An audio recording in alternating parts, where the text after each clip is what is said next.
Hey everybody, we were thinking about things we could do for the upcoming Theros set in terms of, am I doing a set review? Am I doing a guide? Anyway, one of my viewers, MotorCityMama, had the suggestion of just doing some online crack-a-packs as a starting point to just read some cards, get to know the set a little bit. And I thought that was a great idea. So we're going to do it now, do a couple crack-a-packs, maybe add a couple on later here. But let's start here. All right, left monitor. All right, we'll do it LR style and start from the uncommons or start from the commons and go up.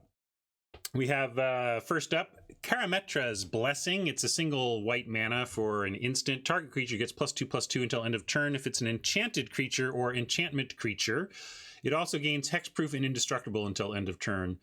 Wow, that's a big difference between generic combat trick or to protect your enchantment creatures or aura'd creatures, indestructible hexproof. That's obviously a lot better. Basically, +2/+2 kind of wins combat, but this other stuff is defense against oppo trying to remove your cool stuff. So as in a non-enchantment deck, I think it's just whatever you're gonna play. 2/2 for 1 mana is kind of going rate, so it's fine. But in a deck where I'm looking to protect really good enchantment stuff, this is definitely goes up in value. Oread of Mountain's Blaze is 1 in a red for an enchantment creature nymph. It's a 1/3.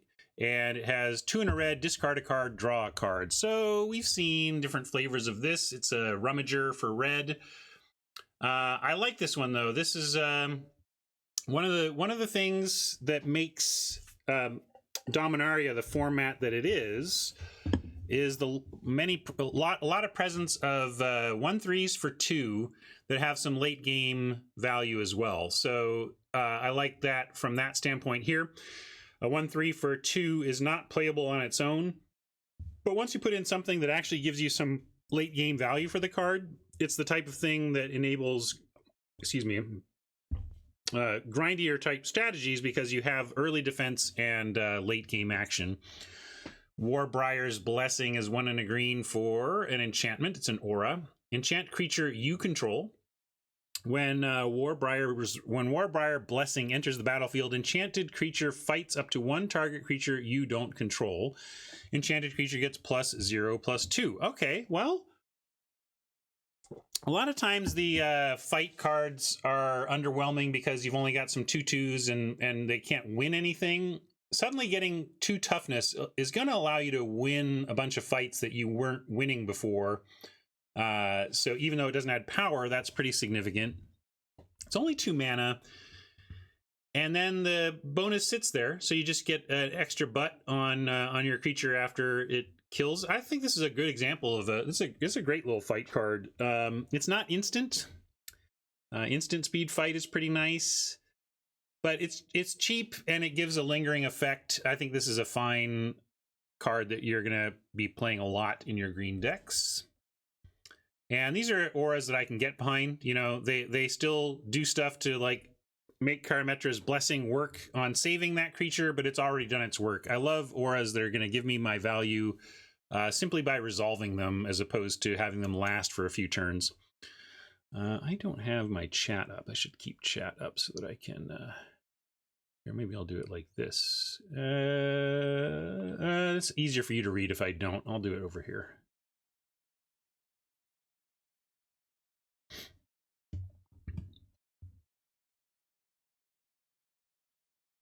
Yeah, that's when you have an aura's matter theme or an enchantment's matter theme, you have to figure out how to take some of your staple type cards and put them in the new mold. And so that's what Warbriar Blessing is doing.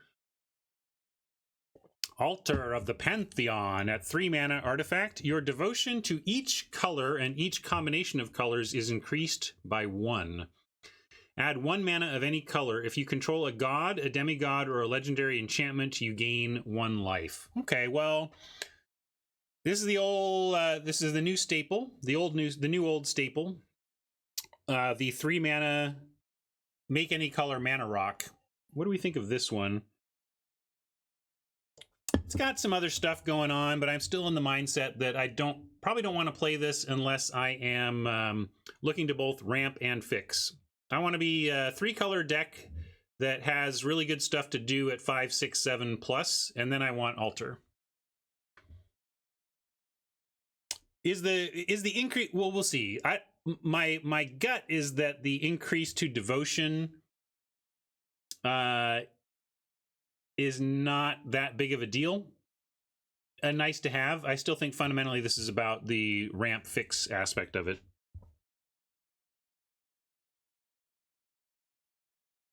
That's what I mean. Like, so, okay, whatever. Take the rules text off except for tap, add 1 mana of any color, right?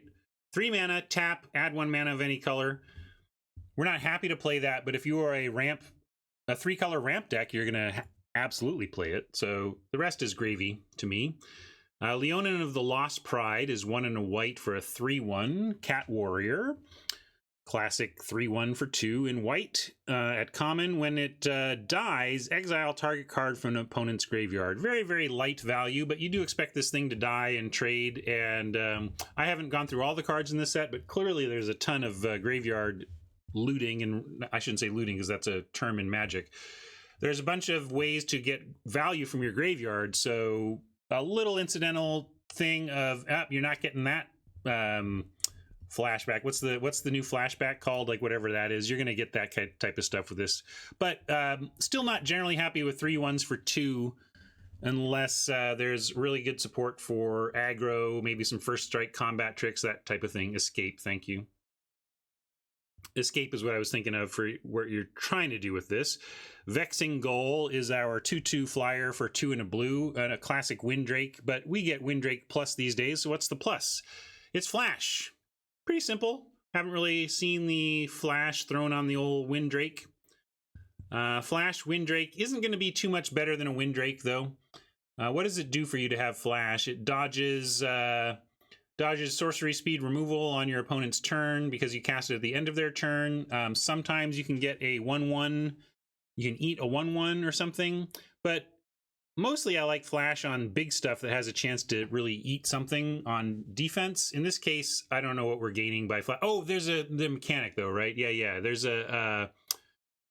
is a first time you cast a spell on your opponent's turn mechanic in the set that this supports. So that's why they're doing that. Yeah. Flash it in, put an aura on it. Robert calls out that by having flash, you can more safely put an aura on it for at least a turn if it's one of those auras that I just need to get in once. So that's a good point. Flash Devotion, good call. I love it. Chat is thinking through the applications of flash in this set. Here's the big one. Maybe best comment I've heard in the set review so far. Daybreak Chimera. 3 white for a 3/3 flying. Folks, that's fine already. We're not happy about that. I at least want the 3/4 flying for 5. But if you had to, you'd play this. And then, man, the spell costs X less to cast, where X is your devotion to white.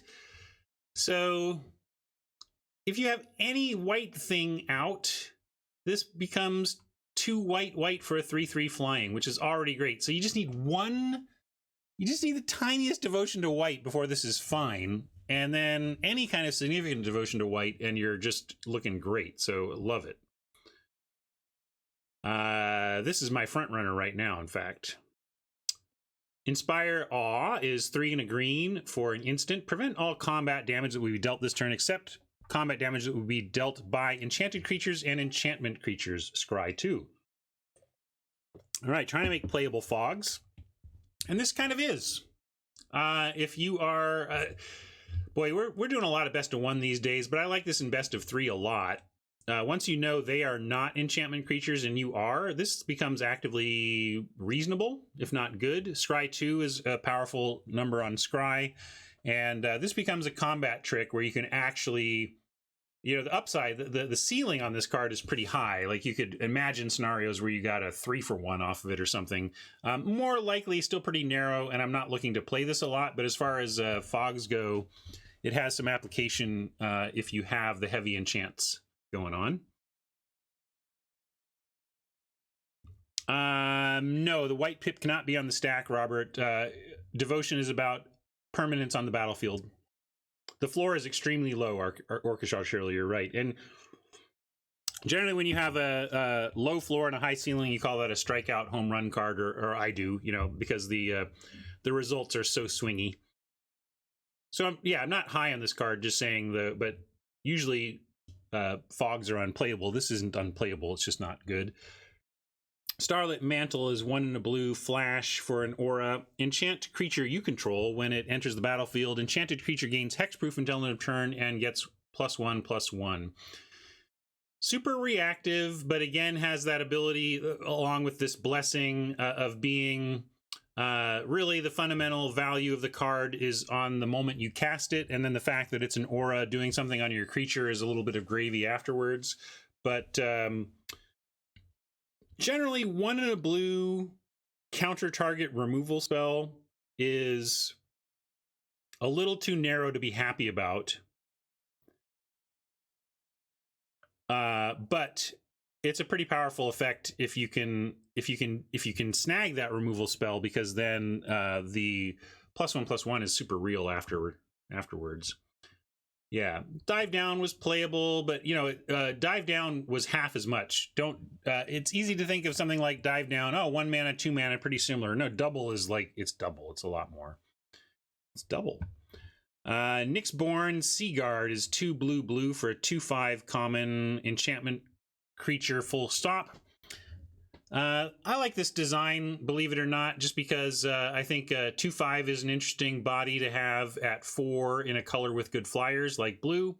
And also it's a vanilla, so they get a nice, simple, easy, elegant vanilla, but it is a relevant enchantment creature, so it has some synergies in the set even as a vanilla, so that's nice.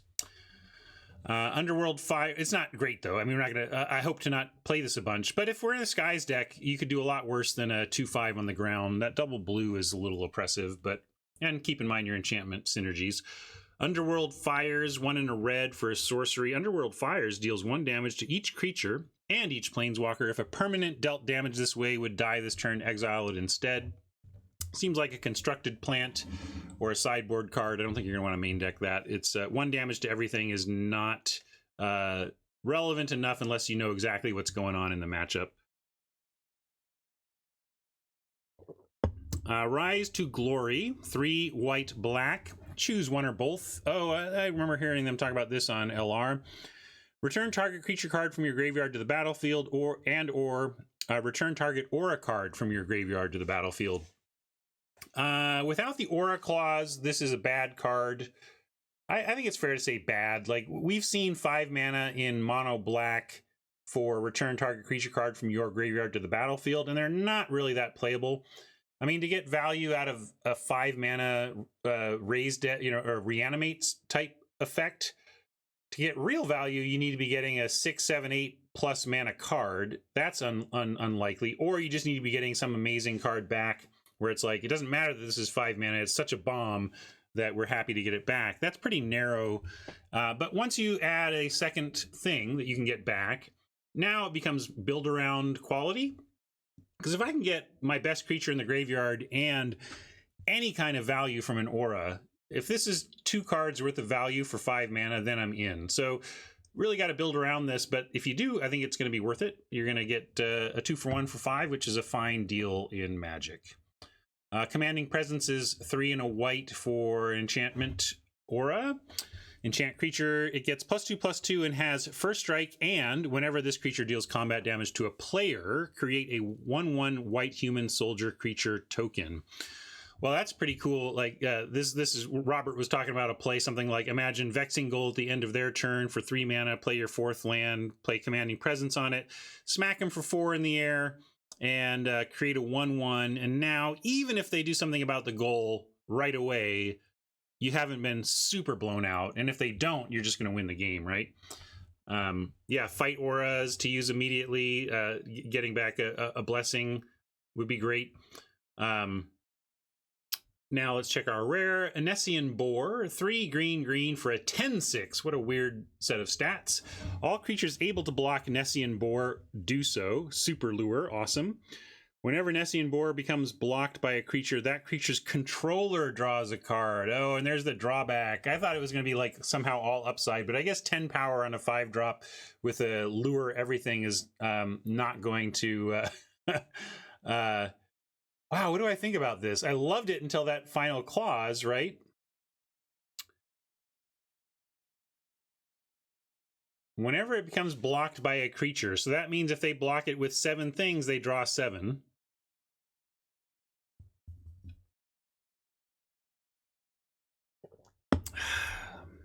I don't know about this rare. I don't think I'm first picking it, although maybe I would just to kind of mess around with it and see. Yeah, 10-6 on defense is not bad for 5 mana, but anything above 5-5 on defense is almost starts to feel redundant. But yeah, if the creatures had to die, I would actively like this. If this drawback was whenever Nessian Boar becomes blocked by a creature, whenever a creature blocking Nessian Boar dies, that creature's controller draws a card, then I would play it, because then they're just replacing what they're losing 1-for-1 on a pretty big effect. But the fact that they just have to block, ooh, boy, there's some blowouts here. There's going to be... I hope we have some games where we really punish a Nessian Boar, but I'd also like to try and get it to work. I think, thinking in terms of jobs, what jobs a card has, what would the job of this card be? Kind of the job of this card is to end a stalemate and just kind of win the game with 1 attack, right? So... yeah, Robert says you kind of have to win the turn you attack with it, which is why I'm saying that's kind of its job, right? If you need that job, you could run it, but it's going to be tough to use outside of that. Although, if you can somehow keep an empty board, attacking with a 10-6 is pretty sweet. Anyway, what are we taking out of here? I'll pull it. Let's see. Let's have some fun with this and poll the audience. I'll put the boar since it's the rare boar. I think you could justify Chimera. I'm just pronouncing that right.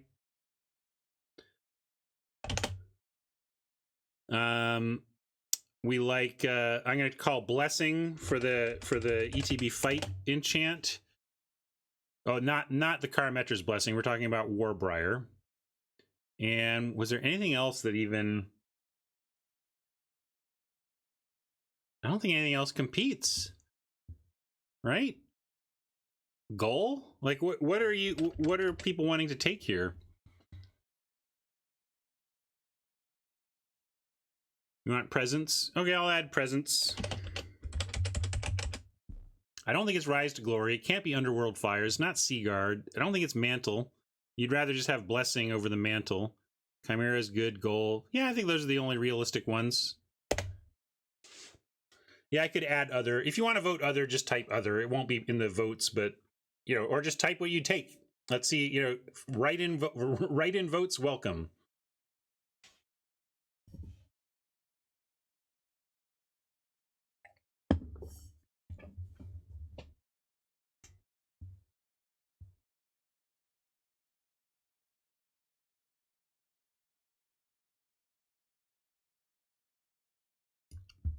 Mensch wants the boar for gems. That's fair. I'm doing this LR style where we're trying to win the event. So I think I would take. I'm going with Chimera out of this pack, and frankly, I think second place is Warbriar Blessing. That's my stack rank. Well, I want to give this a try. This seems so impressive to me that I want to give it a try. All right, let's do one more, and then we'll get back to our game. Okay, we're in the middle of a Dominaria draft.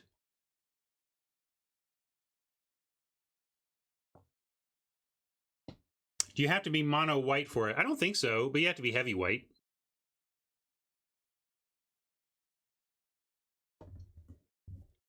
I'd play it in a 2-color deck, but I want. I really would like to have 9 planes to play that.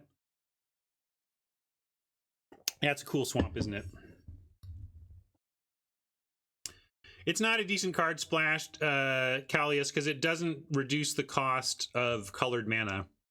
Playing a 1/1 white creature, for example, does not make it 3 and a white. It makes it 2 white. So you can make it cheaper, but it doesn't turn it into a splash. Oh, I see what you mean. Okay, Return to Nature. We've seen this. We just saw this. This is the new Naturalize. Naturalize plus 1 extra bonus. Looks like this could be relevant in this set with the exile target card from a graveyard. Lots of graveyard interactions in this set, so keep that in mind. We may be using mode 3 on Return to Nature a lot more this time. Funeral Rites is 2 and a black for a sorcery. You may draw 2 cards, lose 2 life, and put the top 2 cards of your library into your graveyard. Looks good. Classic 3 mana black spell, draw a couple cards and hurt yourself. Other stuff is potential upside. We're talking about all the graveyard interactions in the set that exist, and certainly they're going to exist in black, a heavy graveyard color. So I think Funeral Rites is looking like a very nice card draw spell for black in this format. Might draw you 3, you know what I mean? Might draw you 4 if you mill a couple of get lucky and mill a couple of graveyard spells. Hero of the Pride, 1 and a white for a 2/2. Whenever you cast a spell that targets Hero of the Pride, creatures you control get +1/+0 until end of turn. Seems like a decent bear, huh? I mean, one of the fundamental questions any new set comes out is how good is a bear? How good is a grizzly bear? How good is a 2/2 for 2 with no rules text in the format? In some formats, the Zendikar being original Zendikar being a prime example, you would play as many 2/2s for 2 as you could get your hands on, basically. In other formats, let's take the one right after Zendikar, not right after, but the Rise of the Eldrazi comes out and you can't play them at all. Playing a 2/2 for 2 is like ripping up a card. So I really like the bonus ability on Hero of the Pride here.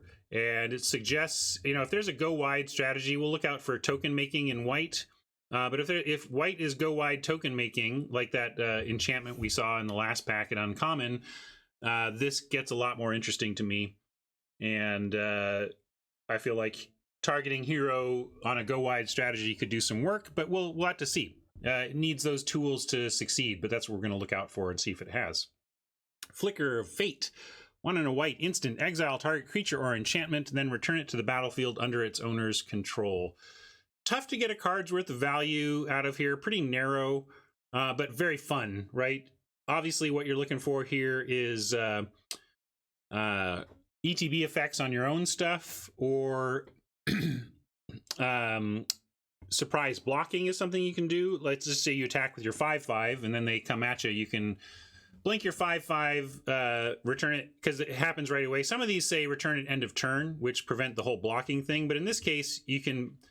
This kind of reads 1 and a white, instant, untapped target creature, in which case, if that is going to win a combat, it can be worthwhile. And it can reset auras. This is a nice... we talked about these ETB auras versus, hey, my creature just got better auras. If you flicker an ETB aura, you may get a card's worth of value out of it. So this is very build around. You got to have the right tools in your deck before this is going to be worth a card.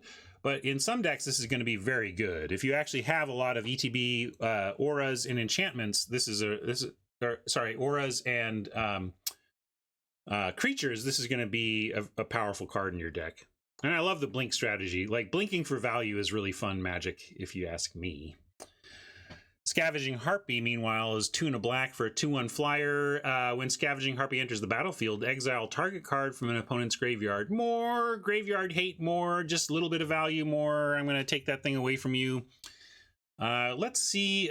One thing that jumps out at me when I see Scavenging Harpy versus like the goal that we saw last time that's a 2/2 is what is there to punish 1 point of toughness. We saw that uncommon ping everything for 1, but I don't expect we're going to see that a lot.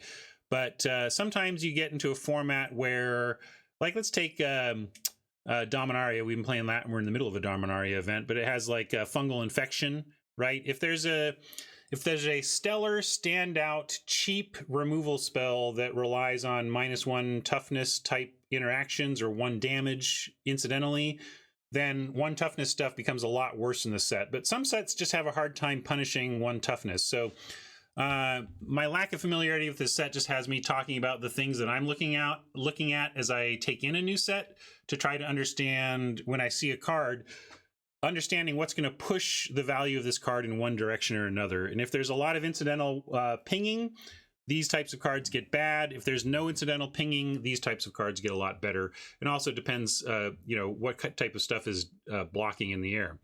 Hey, Oni, welcome. We were just talking about you. Were your ears burning earlier? Somebody was complimenting the layout, my overlay, and asked who did it, and your name came up. And I said we hadn't seen you in a while, but I assume you're just being a busy guy. But glad you could hang out today. Towering Wave Mystic is 1 and a blue. For a 2/1 Merfolk Wizard at common, whenever Towering Wave Mystic deals damage, not to a player, so damage, target player puts that many cards from the top of their library into their graveyard. Not only, it's funny, whenever Blah deals, there's a lot of things that come after deals. The most common one these days is deals combat damage to a player. So what I'm noting here is that this does not say player and it does not say combat damage. This is just damage. So what I'm saying is, even if you did a fight card, if you had Towering Wave Mystic get +2/+2 and fight target creature, you would get the 4 mil,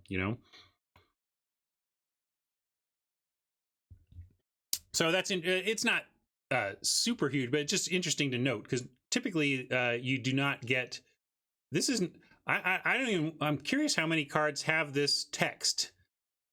Whenever card name deals damage, comma, how many cards actually say that? Most of them say something between deals and damage, or something after that clarifies it as well. Anyway, moving on. I don't think it's a great card, but maybe self-mill's a thing, or maybe mill, maybe we can mill them out. Thirst for Meaning, 2 and a blue for an instant. Draw 3 cards, then discard 2 cards unless you discard an enchantment card. That's funny. This is a reference to Thirst for Knowledge, which was this except for artifacts, and makes sense that now they do Thirst for Meaning, which would be the enchantment version of this. Powerful if you have some whatever enchantments to get rid of. Drawing 3, discarding 2 at instant speed. Not really what you want, but you can do worse. I mean, this is not much worse than a Befuddle if you don't have the enchantments to discard.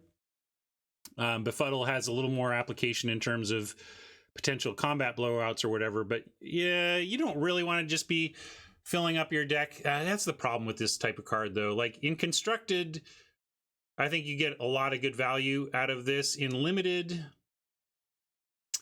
my issue is that it has you discarding the thing that you want to keep. If this were Thirst for Meaning, there's a land version of this, right? Imagine draw 3 cards, then discard 2 cards unless you discard a land spell. Then we're talking, because that's kind of what we want to do in the late game anyway, right? Ditch our land and keep our spells. I have issues with card draw that in order to get the big side of the card draw, you actually need to discard action. Discarding action as part of your looting seems bad to me, so I don't know about this. Yeah, it was sorcery too, but you know what I mean. Like instant sorcery, whatever. I'm just saying draw 3, discard 2 isn't actually that great. Yeah, this is definitely a self-mill set, right? With all the graveyard stuff. But I can imagine there being a mill them out strategy, but just dangerous in a graveyard set. Final Death is 4 and a black. Instant exile target creature. Wonder when we'd see this. Have we seen this before? This mana, this isn't a functional reprint or anything, right? This just seems like a card that was destined to happen at some point. It's interesting because 5 mana is clunky, but it gives you 2 things to make up for the clunk. It's instant and it exiles. Those are 2 big deals in a world where people are trying to augment their creatures with auras. And in a world where people are trying to recur value in graveyards, both of those factors are really relevant here. So keep that in mind. Obviously, we're going to play 1 to 3 final deaths in every black deck we run, basically, that we can get. But consider the importance of both the instant speed in an aura world and exiling in a graveyard world.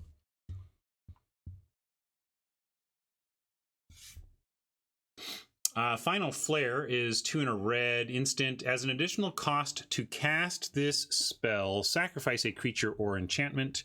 Final Flare deals 5 damage to target creature. Interesting. I suppose they couldn't make this 1 and a red, or it would just be strictly better than Fiery Finish, Fiery End, Fiery something. In any case, by adding the enchantment clause, they made it 3 mana. Seems like there's a lot of enchantments that are made for this. I think this is actually going to, like, if you think of this in terms of, oh, I have to sacrifice a real card to get 5 damage, then it doesn't seem that great. And frankly, it isn't that great, although you might still play it. As an instant, keep in mind you can do this in response to an enchantment or a creature getting targeted with removal. So you can turn your about-to-die creature into a lot of value that way. But mainly, I think what you're gonna be excited to play Final Flare when you are running enchantments that get their value by entering the battlefield and then just sit there, because I know there's some of those in the set. And then when you can sacrifice those to Final Flare, or if you're in a sacrifice matters type situation, I know there's some steal your opponent's creature effects as well, so you could steal a creature and throw it at them, that type of thing. Basically, though, if you're not doing any special work to make Final Flare better, you're going to find it pretty narrow and tough to use. But if you can build around it a bit and both have expendable token style creatures and expendable auras that or enchantments that get their value when they enter, then you're going to be happy with Final Flare. We have Wings of Hubris, 2 mana for an artifact equipment. Equipped creature has flying. Sacrifice Wings of Hubris. Equipped creature can't be blocked this turn. Sacrifice the creature at the beginning of the next end step. And equip 1. Doesn't increase power or toughness. 2 mana, equip 1, make a thing fly is something we have seen before, and it has been playable, if not amazing. What you want, you kind of want this in decks that are looking for a tool to break through a stall and have a lot of big ground dudes. So Wings of Hubris can do that job just fine. Break through a stall and get your big flyers up in the air, get your big dudes up in the air. But it's not a priority. I think this is another card that would be nice to be able to sideboard in or out based on matchups.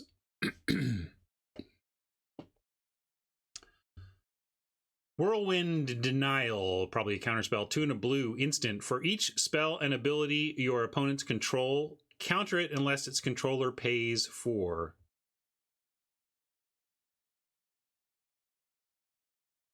So this is looking at the stack. Is that my understanding of this card? To control a spell or ability, it has to be on the stack, right?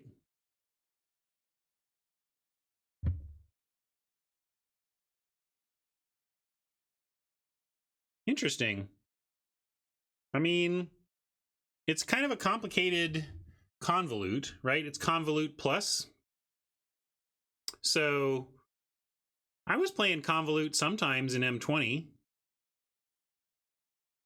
So I don't see why I wouldn't play this sometimes and more in Theros.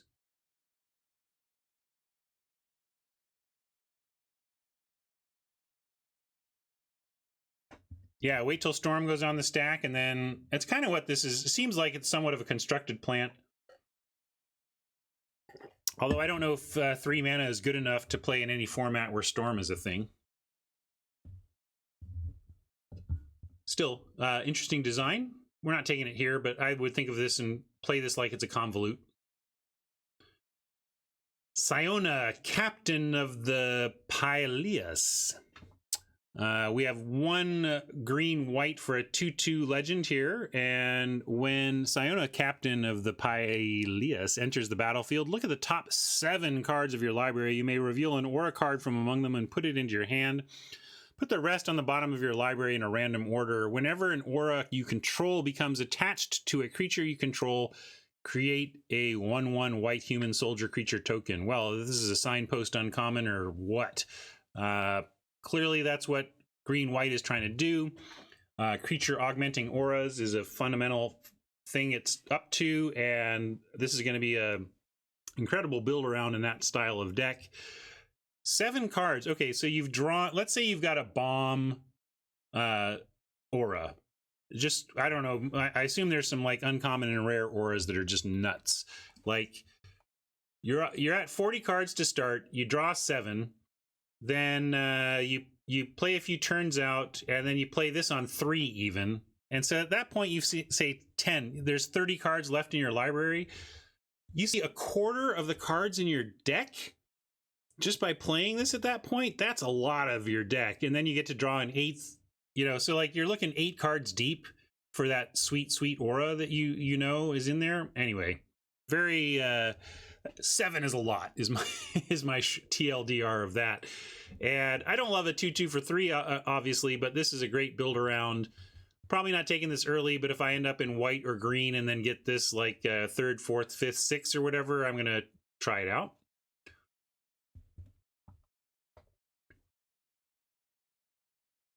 Wow, they whiffed. Huh. Well, I wonder how many auras they had. Like, how many do you need? Like, if you're going to see a quarter of your deck when you cast it early, you need so at least 4. You want well, probably 5, because you probably want 5 auras before you actually are happy playing Siona. Even that. Yeah, it's only auras. So it's definitely an aura build around, and I want 4 or 5 before I'm happy. But then it seems like she'll be quite good. Beetle. The Beetles. Nessian Horn Beetle, 1 and a green for a 2/2 insect. At the beginning of combat on your turn, if you control another creature with power 4 or greater, put a +1/+1 counter on Nessian Horn Beetle. Wow, that's cool. I think if there's a common, they would just say something like gets +1/+1 until end of turn. But this thing sitting there racking up counters is business. That is quite a grizzly bear. Love it.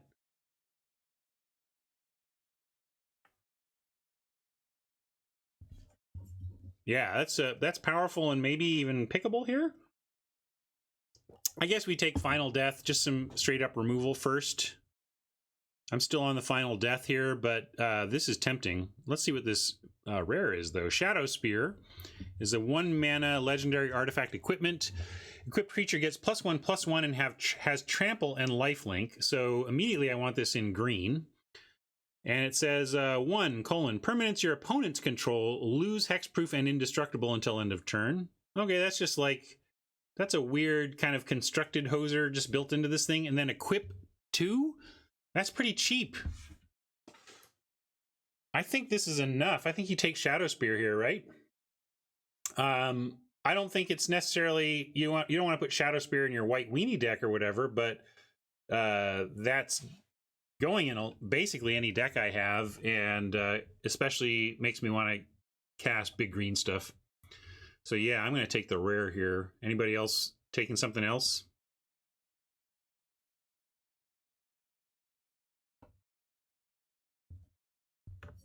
I don't see anybody in chat saying anything but Spear at this point. So I think we take Spear, but I think if this were a garbage rare, I would take Final Death. Then probably Horn Beetle.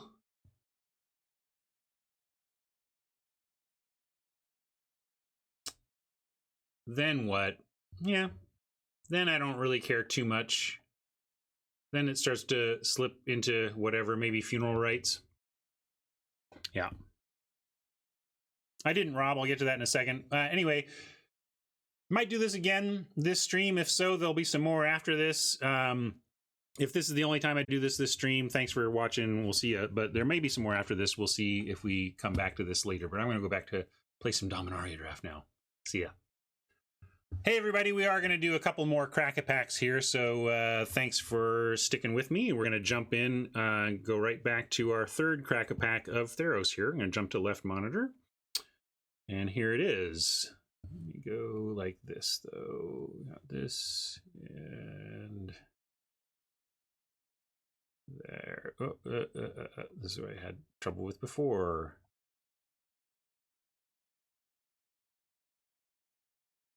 All right, there we go. That's how I want it. Well, we talked about Starlit Mantle already. We have a foil Starlit Mantle here. The 1 in a blue for a flash aura that gives the creature hexproof until the end of turn and +1/+1. So really it's a response to removal. But it's also, it can win combat. Sometimes +1/+1 wins combat. So if you think of this as anti-removal, combat trick, it has a lot of application, but I don't like it as a shrug, might as well throw an aura on my creature. You know, that's not a great use. But I think Starlit Mantle is going to do some work this format. I don't want to first pick it, though. Aspect of Manticore, 2 and a red for an aura in red. Yeah, flash, enchant creature. When Aspect of Manticore enters the battlefield, enchanted creature gains first strike until end of turn. Enchanted creature gets +2/+0. So, yeah, they're classic. Like, they're trying to make auras matter, enchantments matter, and so you've got to take some of your traditional stuff and put it in a shell of what matters for this set. So Aspect of Manticore is taking your classic target creature gets +X/+0 and first strike combat trick and turning it into an aura that fits in the set. All of these auras have real risk deploying them into open mana. That's what makes me most nervous about all this auras as combat tricks, is that we're going to be doing a lot of nerve-wracking deployment of auras into open mana and cards, I expect. And that's just going to happen sometimes. But it's because of that, I still kind of rate these as combat tricks. They're just combat tricks with upside.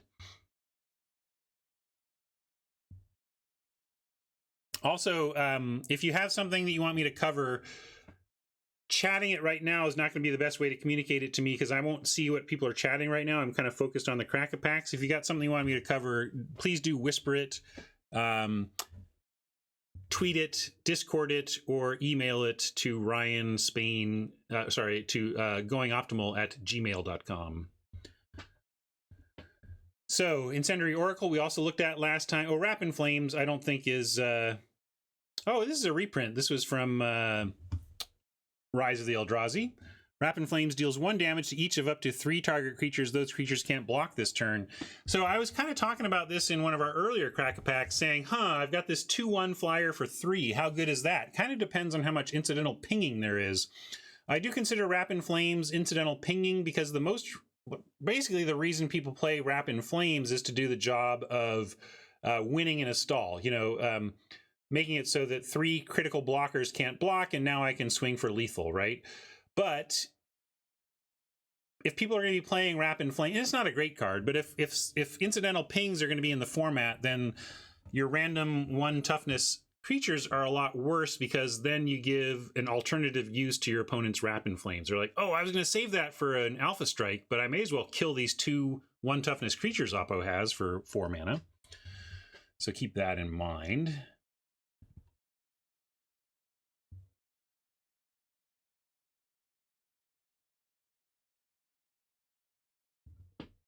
I don't like ad blockers. I'm done with ad blockers, Dionysus. They're more of a pain than a help at this point. I used to be all about ad blockers, and now it's like I spend more time fiddling with my failure to block an ad than I do actually getting my ad successfully blocked. So whatever. Let the advertisers have their moment.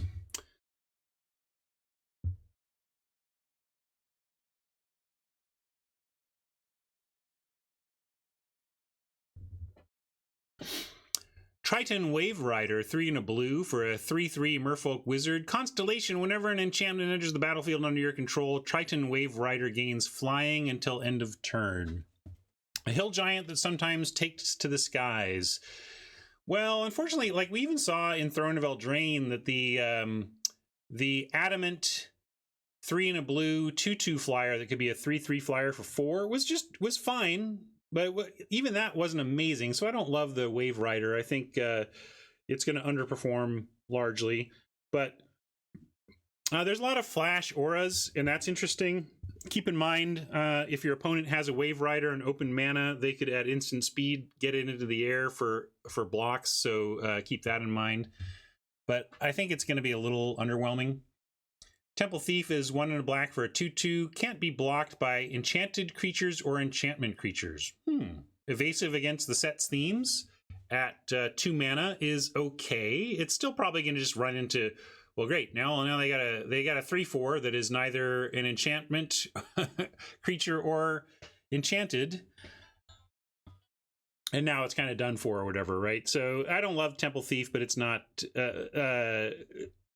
It's as a bear with upside, I'm in. If bears are good, I was talking earlier about how bears are one of the bellwether cards of the format. The old 2/2 for 2. Is it good in this format or not? Lord Tupperware, thank you so much.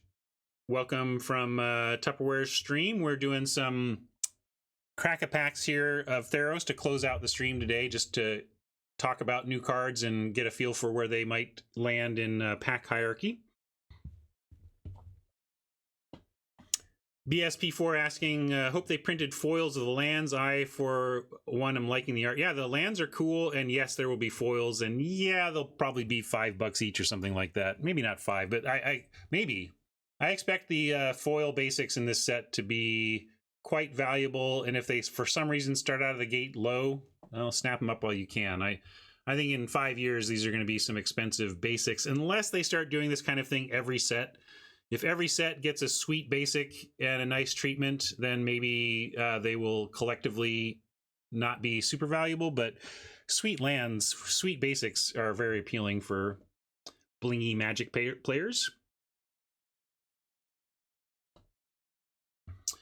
Anyway, let's get back to cards. Thirst for Meaning we talked about before.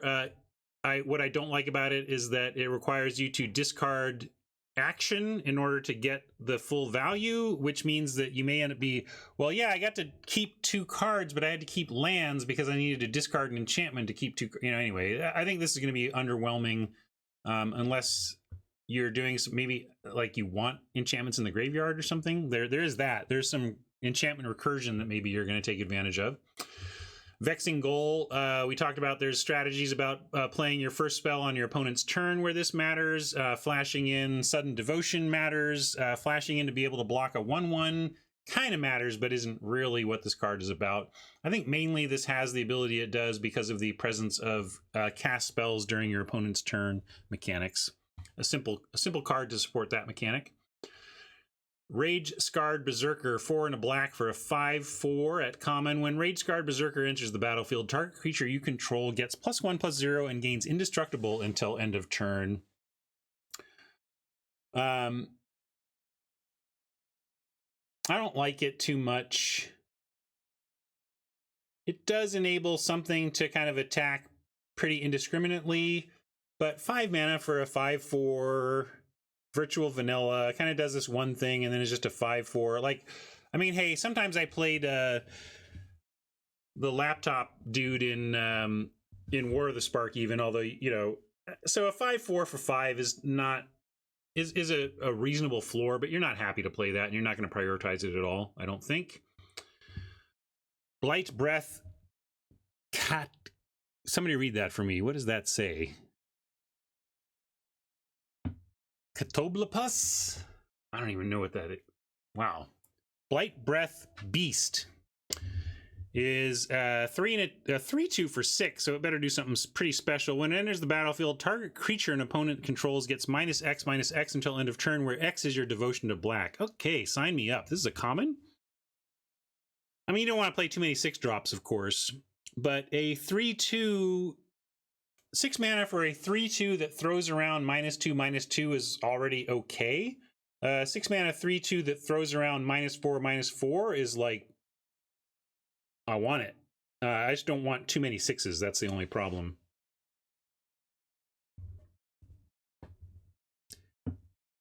Catablepus? Did I get the where's the emphasis? What syllable should I emphasize? Thanks for the help. Catablepus. Dream Shaper Shaman, 5 and a red for our first uncommon here. It's a 5/4 for 6. I want a lot for a 5/4 for 6. And what we get is, at the beginning of your end step, you may pay 2 and a red and sacrifice a non-land permanent. If you do, reveal cards from the top of your library until you reveal a non-land permanent card. Put that card onto the battlefield and the rest on the bottom of your library in a random order. Fun. That is a fun uncommon. Reads like a rare. Kind of surprised they didn't just lower the cost and make this a rare. That's an awfully complicated uncommon. Is it a build around? Is it playable? You gotta put a lot of work in before you're doing anything with that dude, and it's pretty slot machiney. Yeah, stealing your opponent's stuff, building around to steal and sack your opponent's stuff is nice. And of course, if you've played this for 6 mana, you're gonna have the mana to do it. I'm not gonna prioritize this, but I would try it out in a black-red sack deck. And but you know, if you're living some dream of like, I'm gonna play this Emrakul and totally cast her for free off the Dream Shaper Shaman, I think you're reaching at that point. But I think you could play this without shame or problem in basically any red deck can run this, and then it kind of gets interesting and makes me want to build around it with stupid ETB cantrip artifacts or whatever. You know, like the real dream here is sacrifice the Guild Globe. I don't know if these exist in this format or whatever, but you know, the equivalent of the Guild Globe or the Golden Egg. I want to sacrifice Guild Globes and Golden Eggs to Dream Shaper Shaman, if not my opponent's creatures. Sweet Oblivion is 1 and a blue for a sorcery. Target player puts the top 4 cards of their library into their graveyard. Escape 3 and a blue, exile 4 other cards from your graveyard to recast it. So mill 8 in 1 card. You don't need too many of these before it's a real strategy. Of course, the trouble with cards like this is that they don't do anything else. So it supports you trying to win the game, but it does nothing for board control in the meantime. So if your opening hand is like 2 Sweet Oblivions and some so-so stuff, you're actually in bad shape because those Sweet Oblivions are a liability until you've actually won the game with them. So that's the big problem with like the mill strategies, is that they tend to rely on cards that don't do anything else, and therefore you lose the game before you execute your plan. But that is a lot of mill. That is a lot of mill in 1 card. So, oh, it's any number of times. Oh, because you don't exile it. I was thinking, yes, I don't even know my own mechanics yet. Again, I'm very new to this set, so thanks for that clarification, Mike. Because if you can just self mill, you can keep your 1 copy of Sweet Oblivion in the graveyard, and every time you get 4 other cards in your yard, re-mill for 4, right?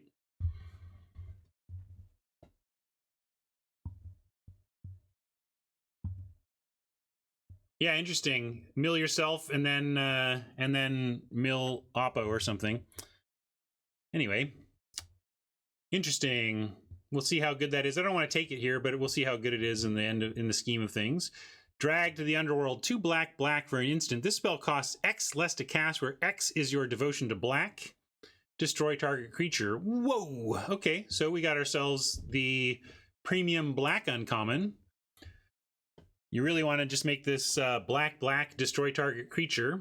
But even if you don't, even if it is baked into a pie with no food, you're pretty darn happy. And the fact that you can make it even cheaper is pretty bonkers.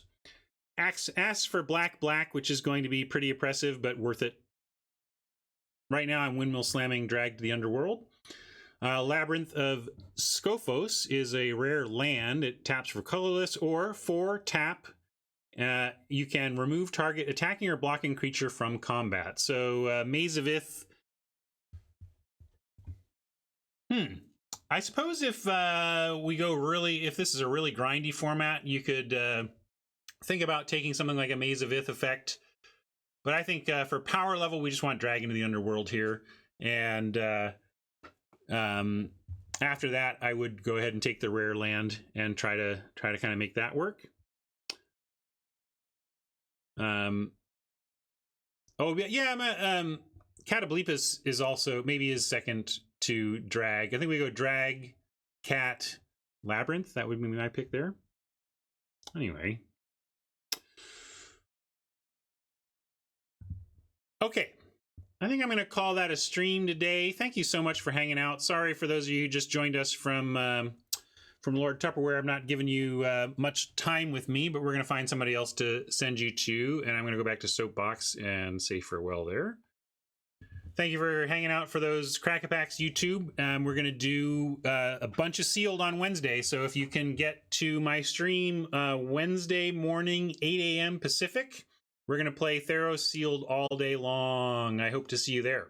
Come on and join us on Wednesday for that. But thank you for hanging out. In the meantime, we'll see you.